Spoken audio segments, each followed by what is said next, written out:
I am Chaya Vashni. I have my post graduation in zoology and also holds a BA degree. Over the past 2 years, I have taught biology to the higher secondary students or those who are preparing for NEET exam. So let's take a short but important topic. So today we started uh, Animal Kingdom chapter. If we look around, we will observe different type of animals और with different structures and forms. जब हम अपने चारों ओर देखते हैं तो हमें different different type के एनिमल्स देखने को मिलते हैं जिनकी अलग अलग स्ट्रक्चर्स और फॉर्म्स होती है। अगर देखा जाए तो अभी तक million of animal species discover हो चुकी हैं, इसलिए हमें उन सारे मान लिया एनिमल स्पीसीज डिस्कवर तो हो गए। अब जो डिस्कवर्ड एनिमल स्पीसीज हैं उनको हमें किसी पर्टिकुलर ग्रुप में प्लेस करना पड़ेगा। उनका मतलब उनका हमें क्लासिफिकेशन करने की बहुत नीड पड़ी। ठीक है, अब जैसे क्लासिफिकेशन का क्या मतलब है, जैसे कि मान लीजिए एक कॉलेज है या कोई एक स्कूल है, उसमें बहुत सारे स्टूडेंट्स हैं। अब उन्हें स्टूडेंट्स को हम कैसे टीच करें, कैसे पढ़ाएं उन्हें, तो हमें उन्हें क्या करना पड़ेगा, एक पर्टिकुलर क्लास में रखना पड़ेगा। ठीक है, मान लीजिए फर्स्ट क्लास के स्टूडेंट हैं तो उनको क्लास का नाम दे दिया क्लास फर्स्ट के स्टूडेंट्स हो गए, उनमें प्लेस कर दिया। मान लीजिए क्लास सेकंड के स्टूडेंट्स हैं तो उनको हमने क्लास का नाम दे दिया क्लास सेकंड, उसमें उनको भेज दिया। ठीक है, ऐसे ही यहाँ पर हमें एनिमल किंगडम में बहुत सारे जो एनिमल्स हैं उनको एक पर्टिकुलर ग्रुप, उनके पर्टिकुलर ऑर्डर, पर्टिकुलर फाइलम में प्लेस करेंगे इस चैप्टर में, जो कि हमारा चैप्टर है एनिमल किंगडम। ओके, चलिए हम स्टार्ट करते हैं एनिमल किंगडम चैप्टर, जो कि वेरी हाई स्कोरिंग चैप्टर है फॉर नीट एग्जाम। ओके, तो अगर इससे चैप्टर से देख लिया जाए तो 4 से 16 मार्क्स आपके फिक्स्ड हैं इस चैप्टर से, एनिमल किंगडम चैप्टर से। ये बहुत ही इजी चैप्टर भी है और बहुत ही हाई स्कोरिंग चैप्टर भी है। तो चलिए इस चैप्टर को स्टार्ट करने से पहले मैं आपसे क्वेश्चन पूछना चाहूँगी कि एनिमल चलो हमने देखा कि एनिमल स्पीसीज हम डिस्कवर हुई बहुत सारी, उनको हमें इस चैप्टर में क्लासीफाई भी करना है, बहुत सारी चीज़ें देखी। लेकिन उन सब चीज़ों को देखने से पहले मैं आपसे एक क्वेश्चन पूछना चाहूँगी कि आप एनिमल को एनिमल क्यों बोल पा रहे हैं, एनिमल को एनिमल क्यों बोल रहे हैं, किस बेसिस पर बोल रहे हैं एनिमल है ये लिविंग बॉडी एनिमल ही है, ये किस बेसिस पर बोल पा रहे हैं। ठीक है, सोचिए, आप अपना आंसर गैस करिए, फिर आप मेरा आंसर सुनिए। हम किसी भी एनिमल स्पीसीज को एनिमल बोल पा रहे हैं उसके 3 कैरेक्टरिस्टिक के बेसिस पर, उसके मतलब 3 फीचर्स के बेसिस पर हम किसी लिविंग स्पीसीज की बॉडी को एनिमल बॉडी बोल रहे हैं। अब वो 3 कैरेक्टरिस्टिक्स या 3 फीचर्स एनिमल्स के वो कौन से कैरेक्टरिस्टिक्स हैं, वो है एंड पहला कैरेक्टरिस्टिक्स, एनिमल की बॉडी मल्टी सेल्यूलर होती है। एनिमल की बॉडी कैसी होती है, फर्स्ट कैरेक्टर क्या है, एनिमल की बॉडी मल्टी सेल्यूलर होती है। दूसरा, एनिमल की बॉडी यूकैरियोटिक होती है। तीसरा, एनिमल में होलोजोइक न्यूट्रिशन होता है। पहला क्या था, एनिमल की बॉडी कैसी होती है, मल्टी सेल्यूलर। मल्टी सेल्यूलर का मतलब हो गया बहुत सारी सेल्स से मिलकर बनी होती है। दूसरा, एनिमल की बॉडी यूकैरियोटिक होती है, यूकैरियोटिक या फिर प्रोकैरियोटिक। ठीक है, तो इसमें एनिमल की बॉडी कैसी होगी, यूकैरियोटिक। थर्ड कैरेक्टरिस्टिक है होलोजोइक न्यूट्रिशन। होलोजोइक न्यूट्रिशन का मतलब होता है कि कोई भी एनिमल बॉडी किसी अदर प्लांट बॉडी या एनिमल बॉडी को कंप्लीटली इनगल्फ कर ले या फिर उसकी किसी पार्ट को इनगल्फ कर ले, ऐसी न्यूट्रिशन को हम होलोजोइक न्यूट्रिशन कहते हैं। तो हमने एनिमल को एनिमल कितनी प्रॉपर्टी के बेसिस पर कहा, 3 प्रॉपर्टी के बेसिस पर। अब आगे चलिए, हम इन्हीं 3 प्रॉपर्टी के बेसिस पर एनिमल्स को मेटाजोअन्स भी कहते हैं। क्या बोलते हैं, मेटाजोअन्स। अब हम मेटाजोअन्स को अगर हम डिवाइड करें तो मेटाजोअन्स 2 पार्ट्स में डिवाइड, 2 ग्रुप्स में डिवाइड होंगे। पहला पैराजोआ और दूसरा यूमेटाजोआ। ठीक है, पहला कौन हो गया, पैराजोआ, और दूसरा यूमेटाजोआ। पैराजोआ में कौन से एनिमल्स आते हैं, जिनकी बॉडी सेल्यूलर होती है। सेल्यूलर मतलब ओनली सेल्स से बनी होती है। और यूमेटाजोआ कौन से होते हैं, जिनकी body tissues, organ system level of organisation की होती है, उन्हें हम बोलते हैं यूमेटाजोआ। ओके, अगर पैराजोआ की हम एग्जांपल देखें तो पैराजोआ में वो पॉरीफेरा के ग्रुप को रखा गया है, और यूमेटाजोआ में पॉरीफेरा के बाद सीलेंट्रेटा टू कॉर्डेटा तक किसमें रखे गए हैं, यूमेटाजोआ में। चलिए अब हम एनिमल को क्लासीफाई करेंगे। तो हम एनिमल को क्लासीफाई हमने बताया किसी बेसिस पर करेंगे, ऑन द बेसिस ऑफ। तो कितनी बेसिस पर हम कर सकते हैं एनिमल की बॉडी को डिवाइड? तो हम कर सकते हैं उनकी बॉडी सिमेट्री के बेसिस पर, सीलोम के नेचर पर, और उनके रिप्रोडक्टिव, डाइजेस्टिव और सर्कुलेटरी सिस्टम के बेसिस पर एंड एक्सेट्रा। ठीक है, तो सबसे पहले हम क्लासिफाई कर रहे हैं लेवल ऑफ ऑर्गेनाइजेशन के बेसिस पर। ठीक है, तो लेवल ऑफ ऑर्गेनाइजेशन में कितने लेवल हैं? टोटल 4 लेवल है। पहला सेलुलर लेवल है, दूसरा टिश्यू लेवल है, तीसरा ऑर्गन लेवल है और चौथा ऑर्गन सिस्टम लेवल है। ठीक है, तो सेलुलर लेवल पे कौन रखा जाता है? पॉरीफेरा। सेलुलर लेवल में ऐसे एनिमल्स रखे जाएंगे जिनकी बॉडी केवल सेल्स से बनी है और उसमें आते हैं पॉरीफेरा। फिर दूसरा लेवल है टिश्यू लेवल, जिनकी बॉडी टिश्यूज से बनी है, टिश्यूज से। ठीक है, उसमें रखी जाती है सीलेंट्रेटा, टेनोफोरा। थर्ड है ऑर्गन लेवल। ऑर्गन लेवल में सिर्फ एक ही एग्जांपल आपको याद रखना है, प्लेटीहेल्मिन्थेस। और फिर लास्ट है ऑर्गन सिस्टम। ऑर्गन सिस्टम में बहुत सारे ऑर्गन मिलकर किसी एक पर्टिकुलर फंक्शन को कर रहे होते हैं, उसे हम बोलते हैं organ system level of organisation. इसमें आते हैं एस्केहेल्मिन्थेस टू कॉर्डेटा। ये आपको एग्जाम्पल्स बहुत ही काम आने वाले हैं, आपको यहीं से या बस एग्जाम्पल लर्न करने में आपको फोकस देना है। तो सेलुलर लेवल किसमें बताया मैंने? पॉरीफेरा में। टिश्यू लेवल किसमें बताया? सीलेंट्रेटा, टेनोफोरा में। ऑर्गन लेवल किसमें बताया? प्लेटीहेल्मिन्थेस में। ऑर्गन सिस्टम किसमें बताया? एस्केहेल्मिन्थेस टू कॉर्डेटा। ओके, तो चलिए हम नेक्स्ट क्लासिफिकेशन देखते हैं।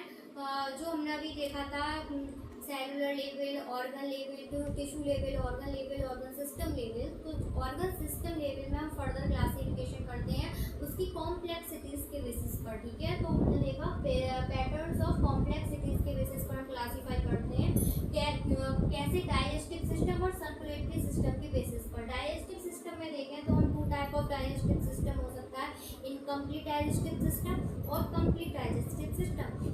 इनकम्प्लीट डाइजेस्टिव सिस्टम में क्या होगा कि एनिमल के अंदर सिंगल ही ओपनिंग होगी, एनस, जो कि एनस और माउथ दोनों का काम करेगी। ठीक है, तो वो ऐसा डाइजेस्टिव सिस्टम कैसा होता है? इनकम्प्लीट डाइजेस्टिव सिस्टम, जिसके एग्जांपल है सीलेंट्रेटा, टेनोफोरा, प्लेटीहेल्मिन्थेस। ठीक है, 3 ग्रुप आ जाते हैं इनकम्प्लीट में। फिर पहले तो अगर हम इवोल्यूशन देखें ना, इवोल्यूशनरी स्टेप वाइज देखें तो पहले तो इनकम्प्लीट था। फिर जब इवोल्यूशन हुआ तो उनका डाइजेस्टिव सिस्टम कैसा हुआ? कंप्लीट हुआ। तो कंप्लीट होने के बाद क्या हुआ? माउस अलग डेवलप हुआ और एनस अलग डेवलप हुई, और दोनों की फंक्शन भी अलग अलग थे। ठीक है, तो ऐसे डाइजेस्टिव सिस्टम को हमने क्या बोला? कंप्लीट डाइजेस्टिव सिस्टम, जिसमें माउथ और anus both are different openings. Okay, इसके एग्जांपल है एस्केहेल्मिन्थेस टू कॉर्डेटा। तो बताइए क्लोज इनकम्प्लीट डाइजेस्टिव सिस्टम किसमें था? Coelenterata, Ctenophora, Platyhelminthes. और कंप्लीट किसमें है? Aschelminthes to Chordata. अब हम ऑर्गन सिस्टम लेवल में सर्कुलेटरी सिस्टम के बेसिस पर क्लासीफाई करते हैं एनिमल्स को। तो एनिमल को हम 2 ग्रुप में रखेंगे, ओपन टाइप सर्कुलेटरी सिस्टम में और क्लोज टाइप सर्कुलेटरी सिस्टम में। ओपन टाइप सर्कुलेटरी सिस्टम क्या होता है? जिसमें ब्लड का फ्लो ओपनली होता है, उनमें ब्लड वेसल्स का कोई रोल नहीं होता। ठीक है, तो ऐसे सर्कुलेटरी सिस्टम में क्या बोलते हैं? Open type of circulatory system. और क्लोज टाइप में क्या होता है? जो ब्लड का फ्लो होता है एक सिक्वेंशियल क्लोज्ड टाइप होता है, ब्लड वेसल्स के थ्रू होता है। ऐसे हम सर्कुलेटरी सिस्टम को क्लोज टाइप सर्कुलेटरी सिस्टम कहते हैं। इसके भी आप एग्जांपल याद रखिए। अगर हम ओपन टाइप का देखें तो एनसीईआरटी ने तो हमारे 2 एग्जांपल बताए हैं, आर्थ्रोपोडा और मोलस्का। ठीक है, अब ये मैंने एक्स्ट्रा एग्जांपल लिखे हैं, एनिलिडा। तो सबसे पहले ओपन टाइप में अगर हम एग्जांपल याद रखें तो सबसे पहले आप देखिए एनिलिडा। सबसे पहले क्या होगा? एनिलिडा। एनिलिडा में भी कौन? लीच। ठीक है, फिर आर्थ्रोपोडा, मोलस्का में एक्सेप्ट सिफेलोपोडा। मोलस्का में सारे मोलस्का होंगे, लेकिन सिफेलोपोडा में नहीं होता, सिफेलोपोडा में क्लोज्ड होता है, आपको याद रखना है। और हेमिकॉर्डेटा एंड यूरोकॉर्डेटा, ये भी एक्स्ट्रा लिखे हैं मैंने। अगर आपको एनसीईआरटी के एग्जाम्पल लर्न रखने हैं तो आपका आर्थ्रोपोडा और मोलस्का याद रखना है, लेकिन एडिशनल एग्जाम्पल को भी अगर आप याद रख लेते हैं तो बहुत ही अच्छी बात है। तो ओपन टाइप में कौन कौन से बताए मैंने, एनिलिडा, आर्थ्रोपोडा, मोलस्का, और मोलस्का में एक्सेप्ट सिफेलोपोडा और हेमिकॉर्डेटा और यूरोकॉर्डेटा। चलिए क्लोज टाइप में देखते हैं। तो क्लोज टाइप में एनिलिडा, इसमें ओपन वाले में क्या होता है, एनिलिडा में ओनली लीच था और बाकी सारे एनिलिडा किस में जाते हैं, क्लोज्ड टाइप में जाते हैं। और कॉर्डेटा और सिफेलोपोडा, सिफेलोपोडा किसका था, मोलस्का का था। चलिए अब हम थर्ड क्लासिफिकेशन देखते हैं on the basis of symmetry. Symmetry का मतलब प्लेन और एक्सिस के बेसिस पर, ठीक है। तो प्लेन और एक्सिस के बेसिस पर है, सिमेट्री के बेसिस पर कितनी टाइप की सिमेट्री हो सकती है किसी बॉडी में, 3 टाइप की सिमेट्री। कौन सी, पहला एसिमेट्रिकल, दूसरा रेडियल सिमेट्रिकल, तीसरा बाइलेटरल सिमेट्रिकल। एसिमेट्रिकल क्या है, एसिमेट्रिकल सिमेट्री क्या है, तो देखिए when any plane passes through the centre does not divide them into 2 equal halves. हम किसी भी कोई भी सेंटर से हम कोई भी प्लेन पास करें तो बॉडी 2 इक्वल पार्ट्स में डिवाइड नहीं हो, ऐसी सिमेट्री को हम बोलते हैं एसिमेट्री। और इसके एग्जांपल हैं मोस्टली स्पंज। ज़्यादातर स्पंज किस में आते हैं, एसिमेट्रिक में आते हैं, क्योंकि वो क्योंकि उनमें ऑर्गेनाइजेशन कैसी होती है, ओनली सेलुलर ऑर्गेनाइजेशन होती है, इसलिए। अब चलिए हम देखते हैं रेडियल सिमेट्री। रेडियल सिमेट्री में क्या है, when any plane passing through the central axis of the body divides the organs into 2 identical halves. इसका मतलब है हम कोई भी प्लेन सेंट्रल एक्सिस से पास करते हैं तो बॉडी 2 इक्वल पार्ट्स में डिवाइड हो जाती है। कोई भी प्लेन, मोर देन 1 प्लेन भी कह सकते हैं, या फिर हम कोई भी एनी प्लेन, ठीक है। एनी प्लेन को हमें हाईलाइट रखना है, या फिर हम इसे लिख सकते हैं मोर देन 1 प्लेन, ठीक है। ऐसी सिमेट्री को हम बोलते हैं रेडियल सिमेट्री। और इसके एग्जांपल हैं स्पंज में, कुछ स्पंज, ज़्यादातर स्पंज तो होगा एसिमेट्रिक, लेकिन कुछ स्पंज में रेडियल सिमेट्री भी होती है। और सिलेंट्रेट्स, टिनोफोरा और अडल्ट इकाइनोडर्मेटा। इकाइनोडर्मेटा में भी कौन सा वाला है, अडल्ट। 3 तो हमें याद रखनी है, ये तो 2 मेन है हमारे, सिलेंट्रेटा, टिनोफोरा, ये तो हमें याद ही रखनी है, सिलेंट्रेटा, टिनोफोरा। अगर स्पंज की बात करते हैं तो कुछ स्पंज, और इकाइनोडर्मेटा में केवल अडल्ट वाला इकाइनोडर्म, ठीक है। थर्ड है हमारी बाइलेटरल सिमेट्री। बाइलेटरल सिमेट्री में क्या होता है, body can be divided into identical left and right halves in only 1 plane. केवल एक ही प्लेन में बॉडी डिवाइड होगी। सेंट्रल एक्सिस से अगर हम केवल एक ही प्लेन में हम बॉडी को 2 equal halves, right and left halves में डिवाइड कर सकते हैं, ऐसी सिमेट्री को हम बोलते हैं बाइलेटरल सिमेट्री। इसमें एग्जांपल आते हैं प्लेटी हेल्मंथेस टू कॉर्डेटा, ठीक है। कहाँ तक, प्लेटी हेल्मंथेस टू कॉर्डेटा। तो इसमें एसिमेट्री में कौन थे, स्पंज। रेडियल सिमेट्री में थे सिलेंट्रेटा, टिनोफोरा और इकाइनोडर्मेटा का अडल्ट। और बाइलेटरल सिमेट्री में कौन है, प्लेटी हेल्मंथेस टू कॉर्डेटा, ओके। चलिए अब नेक्स्ट देखते हैं। अब हम क्लासिफिकेशन देखते हैं on the basis of germ layers. Germ layers की बेसिस पर या तो डिप्लोब्लास्टिक होगा या फिर ट्रिप्लोब्लास्टिक होगा। तो आप जर्म लेयर्स जानते हैं क्या होती हैं, जैसे कि मान लीजिए ये कोई स्पर्म है, ठीक है, ये कोई ओवम है, ओवा है। तो इस स्पर्म और ओवा का होगा फर्टिलाइजेशन, इससे बनता है जाइगोट, ठीक है।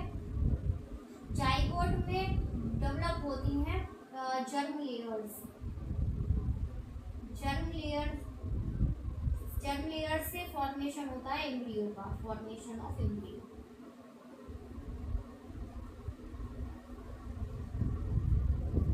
ठीक है। तो स्पर्म और ओवा की फर्टिलाइजेशन से क्या बना, जाइगोट। जाइगोट से क्या बनती है, जर्म लेयर्स। जर्म लेयर से बनता है फॉर्मेशन ऑफ एम्ब्रियो।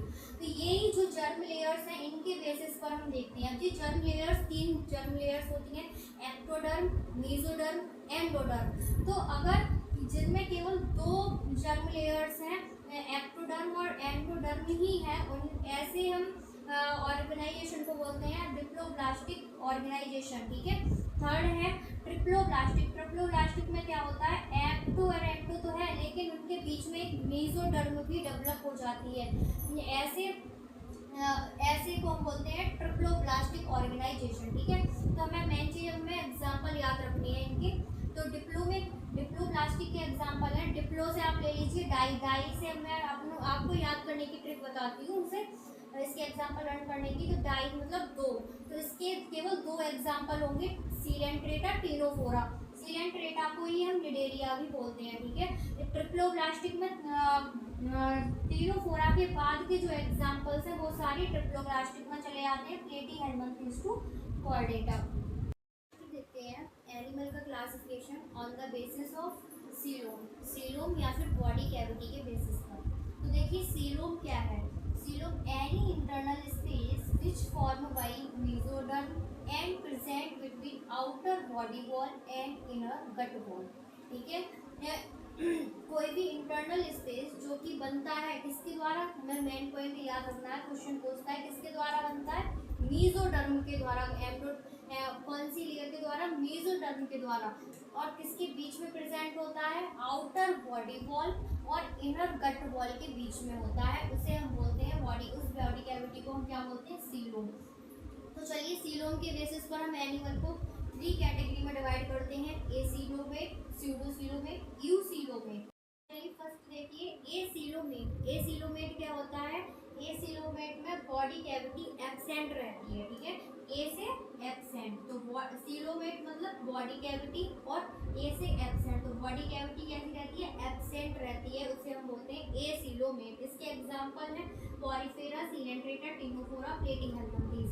नेक्स्ट देखिए स्यूडोसीलोमेट। स्यूडोसीलोमेट में क्या होता है, बॉडी कैविटी कुछ कुछ प्रेजेंट होती है, जिसमें क्या होता है, जो बॉडी कैविटी होती है ना उसमें मेसोडर्म के पाउच पड़े रहते हैं, इसलिए ट्रू सीलोम नहीं होती, इसलिए हम बोलते हैं स्यूडोसीलोमेट। सीलोम जैसी लगती है पर वो कंप्लीटली सीलोम नहीं होती है, उसका एग्जांपल है एस्केहेल्मिन्थेस। अब चलिए लास्ट देखिए यूसीलोमेट। यूसीलोमेट का मतलब है ट्रू सीलोमेट, जिसमें कंप्लीटली सीलोम प्रेजेंट होगी, उन्हें हम बोलते हैं यूसीलोमेट। यूसीलोमेट को हम फिर से फर्दर डिवाइड करते हैं साइजोसीलोमेट और एंटीरोसीलोमेट। साइजोसीलोमेट होती है वो डेवलप होती है, ये आपको याद रखना है, बाय स्प्लिटिंग ऑफ मेसोडर्म। ये साइजोसीलोम है वो ये मेसोडर्म की स्प्लिटिंग से बनती है, और एंटीरोसीलोम कैसे बनती है, out packing of embryonic endoderm. ये एंडोडर्म की एम्ब्रियोनिक एंडोडर्म की आउट पैकिंग से बनती है, वो एंटीरोसीलोम होती है, और जो मेसोडर्म की स्प्लिटिंग से बनती है वो साइजोसीलोमेट होती है। अब हमें एग्जांपल याद रखनी है, साइजोसीलोम के हैं एनिलिडा, आर्थ्रोपोडा, मोलस्का। एंटीरोसीलोम के हैं इकाइनोडर्मेटा, हेमिकॉर्डेटा, कॉर्डेटा। अब इसके एग्जांपल लर्न करने के लिए मैं आपको एक आसान तरीका बताती हूँ, आप कैसे एग्जांपल याद रख सकते हैं। आप इसका याद रखिए स्यूडोसीलोमेट का, स्यूडोसीलोमेट का ओनली एक एग्जांपल है एस्केहेल्मिन्थेस। क्या है, सब हमें क्या याद रखना है, स्यूडोसीलोम का एग्जांपल याद रखना है एस्केहेल्मिन्थेस, और उससे पहले है एसीलोमेट। तो आप याद रखिए स्यूडोसीलोमेट का एग्जांपल, जिसका ओनली एक एग्जांपल है एस्केहेल्मिन्थेस, ठीक है। अब आपको क्या इससे, ये तो आपने याद कर लिया। अब इससे पहले के जितने एग्जांपल हैं जैसे पॉरीफेरा से लेके प्लेटीहेल्मिन्थेस तक, वो सारे एसीलोमेट में डाल दीजिए, और इसके बाद के सारे एग्जांपल चले जाएंगे यूसीलोमेट में, ठीक है। आप ये ऐसे आप अपने दिमाग में सेट कर सकते हैं एग्जांपल्स। अब बात आई यूसीलोमेट में भी हमें साइजोसीलोम और एंटीरोसीलोम याद करना है। तो साइजोसीलोम के लिए आप ट्रिक याद कर सकते हैं, आम। आम मतलब AAM, ठीक है, ये साइजोसीलोम की ट्रिक है। Annelida, arthropoda, Mollusca. इसके बाद एस्केहेल्मिन्थेस के बाद के एग्जांपल्स ही तो हैं, इसमें एंटीरोसीलोम में तो एनिलिडा, आर्थ्रोपोडा, मोलस्का तो साइजोसीलोम में आ गए। अब रह गए जो एग्जांपल वो सारे आप डाल दीजिए एकाइनोडर्मेटा में, एंटीरोसीलोमेट में। एंटीरोसीलोमेट में फिर कौन कौन रह जाएंगे, echinodermata, Hemichordata and Chordata. Okay, next देखते हैं। नेक्स्ट है हमारा division of animals on the basis of segmentation. Segmentation क्या है, division of body into parts और सेगमेंट्स। बॉडी का डिवीजन किसमें, पार्ट्स में या फिर सेगमेंट्स में, इसी को हम बोलते हैं सेगमेंटेशन। सेगमेंटेशन अगर कंप्लीटली पूरी तरीके से सेगमेंटेड बॉडी है तो उसे हम बोलते हैं ट्रू सेगमेंटेशन या फिर मेटामेरिक सेगमेंटेशन। मेटामेरिक सेगमेंटेशन क्या होता है, देखिए इसमें मेटामेरिक सेगमेंटेशन में external division corresponding to internal division. जो इंटरनल डिवीजन होता है वो उसी के अकॉर्डिंगली एक्सटर्नल डिवीजन होता है। होता है, ऐसे डिवीजन को हम बोलते हैं मेटामेरिक सेगमेंटेशन। ठीक है, ये किस में होते हैं? सेगमेंटेड बॉडी किस में होती है? एनिलिडा। मेटामेरिक सेगमेंटेशन किस में होता है? एनिलिडा में, आर्थ्रोपोडा में, कॉर्डेटा में, ये आपको याद रखना है। मेटामेरिक सेगमेंटेशन किस में होता है? Annelida, arthropoda and Chordata. अब चलिए लास्ट प्रॉपर्टी देखते हैं, क्लासिफिकेशन जिसके हम बेसिस पर पढ़ने वाले हैं। नोटोकॉर्ड के बेसिस पर क्लासिफिकेशन करेंगे। तो नोटोकॉर्ड क्या है? नोटोकॉर्ड एक सपोर्टिंग स्ट्रक्चर है। क्या है? सपोर्टिंग स्ट्रक्चर है। ये इलोंगेटेड होती है, रॉड लाइक होती है और फ्लेक्सिबल होती है। और इसका ओरिजिन कैसा होता है? मेसोडर्मल। ये आपको याद रखना है, इंपॉर्टेंट है। नोटोकॉर्ड का वो ओरिजिन कौन सा होता है? मेसोडर्मल। अब नोटोकॉर्ड के बेसिस पर हम कैसे डिवीजन कराएंगे? अगर नोटोकॉर्ड एब्सेंट है या फिर प्रेजेंट है। तो नोटोकॉर्ड एब्सेंट किस में होती है? नॉन कॉर्डेट्स में। अगर प्रेजेंट है नोटोकॉर्ड तो वो एनिमल्स किस में जाएंगे? सारे कॉर्डेट्स में। ठीक है, इसीलिए होप आप सभी को ये टॉपिक बहुत अच्छे से क्लियर हुआ होगा। हमने क्या क्या क्या समझा था? हमने एनिमल किंगडम स्टार्ट किया था। एनिमल किंगडम में हमने देखा था कि हम एनिमल को एनिमल क्यों बोल रहे हैं, वो हमारे 3 कैरेक्टरिस्टिक्स थे। फिर हमने देखा कि हम किस किस चीज़ के बेसिस पर एनिमल को क्लासीफाई करेंगे। ठीक है, फिर हमने उसके लिए टोटल 7 बेसिस देखे, किस किस की बेसिस पर कर रहे थे। और एक एक पॉइंट मैंने बहुत अच्छे से क्लियर किया। आई होप आप सभी को बहुत ही अच्छे से क्लियर हुआ होगा। Thank you for watching. Thank you so much.